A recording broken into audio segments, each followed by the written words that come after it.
March 15, 1992. Highgrove House, 9:23 p.m. The sound of shattering porcelain echoed through the drawing room as a priceless 18th century Sèvres vase exploded against the wall just inches from Prince Charles's head, its delicate blue and gold fragments scattering across the Persian carpet like the remnants of their 11-year marriage. Princess Diana stood frozen in the aftermath of her violent outburst, her chest heaving with rage and her hands still trembling from the force with which she had hurled the antique at her husband. At 30 years old, Diana had finally reached her breaking point, not just with Charles's endless affair with Camilla, but with his cold, calculated cruelty that had just pushed her beyond all limits of royal composure. What Charles had said to trigger this explosive moment of violence would haunt Diana for the rest of her life, but it would also mark the moment she stopped being a victim and started fighting back. But the most shocking part wasn't Diana's violent outburst. It was discovering what Charles had threatened that finally made her snap. The breaking point. March 1992, when everything collapsed. The violent confrontation between Diana and Charles didn't happen in isolation. It was the culmination of months of escalating warfare following the publication of Andrew Morton's explosive biography, Diana, Her True Story, which had revealed intimate details about Diana's bulimia, her suicide attempts, and Charles's emotional cruelty. The book had created a crisis within the royal family. While Diana had not officially cooperated with Morton, the level of detail about her private suffering made it clear that someone very close to her had provided information. Charles was convinced that Diana had betrayed their family's privacy, and he was furious. "You've humiliated me in front of the entire world," Charles had told Diana during one of their increasingly hostile encounters. "Our private business is now tabloid fodder because of your need for sympathy." "Our private business was already public knowledge," Diana had replied with steel in her voice. "At least now people know the truth about what you've put me through." But the Morton book had also given Charles ammunition to use against Diana. Palace officials were already discussing the possibility of stripping Diana of her royal privileges and limiting her access to William and Harry if she continued to damage the institution. The stage was set for the most explosive confrontation of their marriage. Don't miss this shocking revelation. What Charles threatened that night. The ultimatum. March 15, 1992, 8:45 p.m. Charles's devastating threat. The violent fight began when Charles delivered an ultimatum that was designed to destroy Diana's spirit and force her complete submission to royal authority.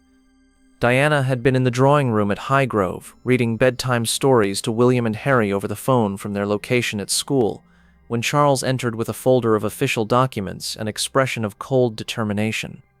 "Diana, we need to discuss your future role in this family," Charles announced without preamble, dismissing any pretense of politeness.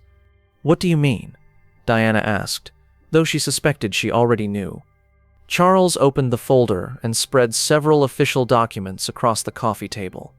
"These are custody modification papers. Given your recent instability and public behavior, there are serious concerns about your fitness as a mother." Diana felt her blood run cold as she realized what Charles was threatening. "You're trying to take my children away. I'm trying to protect them from a mother who discusses private family matters with journalists and exhibits signs of severe mental illness." Diana's voice rose dangerously. "I have never spoken to any journalists, and my mental health issues are a direct result of your emotional abuse. Your mental health issues are documented by multiple royal physicians," Charles continued with clinical coldness.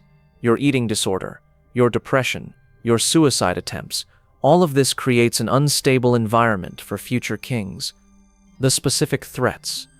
Charles then detailed exactly what the palace was prepared to do.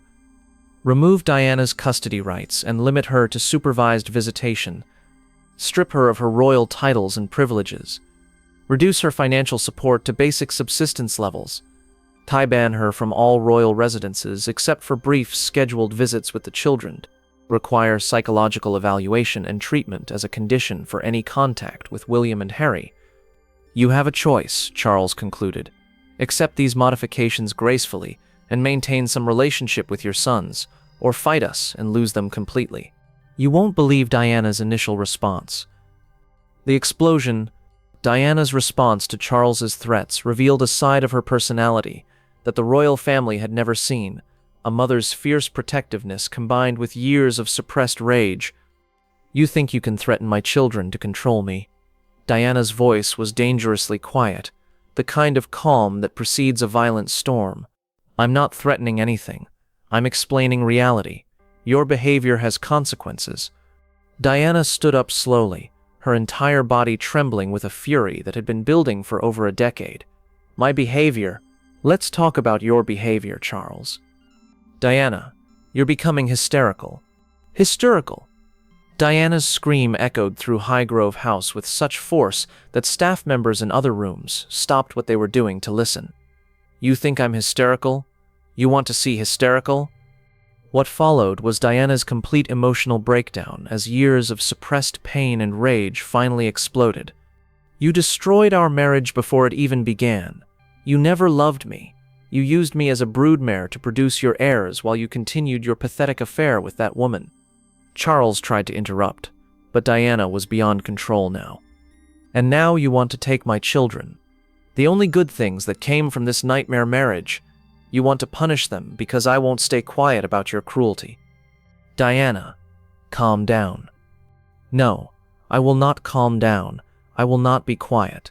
I will not let you destroy my relationship with my sons, the way you destroyed everything else in my life." That's when Charles made the mistake that would trigger Diana's violence. Don't miss this devastating moment, the words that made Diana snap. The trigger. Charles's response to Diana's emotional outburst revealed the depth of his contempt for her and triggered the most violent moment in royal history. "Diana, you need to understand something," Charles said with the kind of condescending tone he might use with a difficult child. "William and Harry are not your sons. They are heirs to the throne. They belong to the crown, not to you." The words hit Diana like physical blows. After everything she had sacrificed, all the pain she had endured, Charles was telling her that she had no real claim to her own children. "They belong to the crown," Diana repeated, her voice eerily calm. "Yes, and the crown has determined that your influence on them has become problematic. They need stability, not a mother who makes scenes and discusses family business with reporters." Diana felt something fundamental break inside her. The last shred of hope that Charles might retain some human decency, some recognition of her worth as a mother, vanished in that moment. "Problematic," she repeated slowly. "My love for my children is problematic. Your instability is problematic. Your need for attention is problematic. Your inability to accept your role is problematic." That's when Charles delivered the final blow that would trigger Diana's violent response. "Frankly, Diana, the best thing you could do for William and Harry is step aside gracefully and let people who understand royal duty raise them properly." The suggestion that Diana abandon her children for their own good was the cruelest thing Charles had ever said to her. It attacked her deepest identity as a mother and suggested that her love was actually harmful to her sons. Diana's response was immediate and explosive. You're not ready for what Diana did next. The violence. Diana's violent attack on Charles was swift, unexpected, and terrifying in its intensity. Without conscious thought, Diana reached for the nearest object, a priceless Sèvres vase that had been in Charles's family for generations, and hurled it at her husband's head with all the force her rage could muster. The vase missed Charles by mere inches, exploding against the wall behind him in a shower of delicate porcelain fragments. The sound was so loud that it brought security personnel running from other parts of the house. Charles stood frozen in shock, pieces of his ancestral porcelain scattered around his feet, as Diana grabbed another object, a heavy crystal paperweight from his desk. "You want to take my children," Diana screamed, raising the paperweight above her head. "You want to take my children from me." "Diana, put that down." Charles backed away as he realized his wife had completely lost control and might actually harm him. "I gave you heirs. I gave you everything. I sacrificed my entire life for this family, and now you want to tell me I'm not good enough to raise my own sons?" Diana threw the paperweight, which shattered a window behind Charles with a crash that could be heard throughout the estate. The continued assault. Diana's rampage continued, as she grabbed everything within reach: books, picture frames, decorative objects, and hurled them at Charles while screaming years of suppressed pain and rage. "I hate you. I hate this family. I hate what you've done to my life." Each thrown object punctuated her words as Diana released over a decade of frustration, humiliation, and emotional abuse in a sustained physical assault that left Charles cowering behind furniture. Security personnel finally entered the room to find Diana standing amid the wreckage of the drawing room, breathing heavily and looking wild-eyed, while Charles crouched behind an overturned chair. Don't miss this shocking aftermath. How the palace covered up the violence. The cover-up. The aftermath of Diana's violent outburst required immediate and comprehensive damage control to prevent the incident from becoming public. The immediate response. Security Chief David Morrison quickly assessed the situation and realized that the Princess of Wales had just committed what could be considered assault on the heir to the throne. The legal and public relations implications were staggering. "Everyone out," Morrison ordered the other security personnel. "This incident is classified at the highest level." Within minutes, a cleanup crew was summoned to remove the broken porcelain and glass, while Diana was escorted to her private chambers under the guise of medical attention for shock. Charles, meanwhile, was treated for minor cuts from flying debris, while palace officials began crafting a cover story for the damaged room and any staff members who might have witnessed the incident. The official story.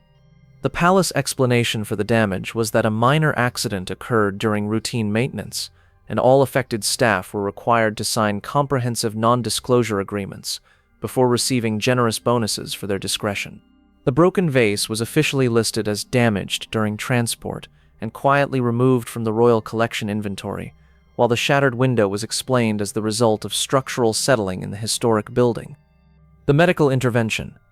Diana was examined by royal physicians who documented her emotional distress and recommended immediate psychological intervention, medical records that would later be used to support claims about her mental instability.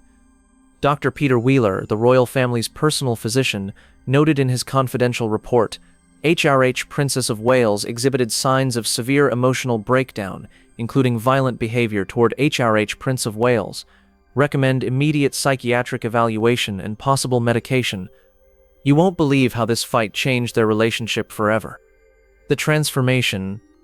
Diana's violent outburst marked a fundamental shift in her relationship with Charles and her approach to the royal family. Diana's liberation. Rather than feeling ashamed of her violence, Diana felt liberated by it. For the first time in her marriage, she had fought back against Charles's cruelty with genuine force, and the experience was empowering rather than devastating. "I'm not sorry," Diana told her friend James Colthurst the next day. "I'm not sorry I threw that vase at him. I should have done it years ago." The violence had broken through Diana's conditioning to be submissive and agreeable. She realized that her anger was justified, and that expressing it forcefully was more effective than suffering in silence. Charles's fear. The incident left Charles genuinely afraid of Diana for the first time in their marriage. Her willingness to resort to physical violence had shattered his assumption that he could control her through emotional manipulation and threats. "She's become dangerous," Charles confided to Camilla after the incident. "I never thought she was capable of actual violence, but she tried to seriously hurt me." Charles's fear led him to modify his behavior around Diana, speaking more carefully and avoiding the kind of direct cruelty that had triggered her explosive response. The strategic victory. Most importantly, Diana's violence had achieved what years of arguments and negotiations couldn't. Charles quietly withdrew his custody threats and stopped pushing for immediate changes to their living arrangements. The palace realized that a violently angry Diana was far more dangerous to their reputation than a sad, compliant one. Her willingness to fight back made her unpredictable and therefore more powerful. The aftermath. The vase-throwing incident became a turning point that led directly to the formal separation of Charles and Diana later that year. The psychological impact. Diana's violent outburst had proven to both her and Charles that their marriage was irretrievably broken. When a princess was throwing antiques at a prince, traditional reconciliation was no longer possible. The public implications. While the specific details of the incident remained secret, the increased hostility between Charles and Diana became impossible to hide from the public, contributing to growing speculation about the state of their marriage. The legal consequences. The incident also provided both sides with ammunition for future custody and divorce proceedings, with Charles's camp citing Diana's violent instability and Diana's side pointing to the emotional abuse that had triggered her breakdown. The truth revealed. Diana's decision to throw a priceless vase at Charles revealed that beneath her carefully cultivated image, as the people's princess, lay a woman capable of genuine fury and physical violence when her children were threatened. The incident proved that Diana's sweetness and compliance had always been a choice rather than her natural character, and when Charles pushed her beyond her limits, that choice was revoked with devastating force. Most importantly, the violence marked Diana's transformation from victim to fighter. She had discovered that physical force could be more effective than emotional appeals in dealing with royal cruelty. The woman who threw ancestral porcelain at the future king had finally found her power, not through grace or diplomacy, but through the willingness to fight as viciously as her opponents. Some marriages end with lawyers, others end with flying objects. Diana and Charles's marriage died in a shower of broken porcelain, proving that even princesses have breaking points, and when they snap, the sound can shatter centuries of royal composure.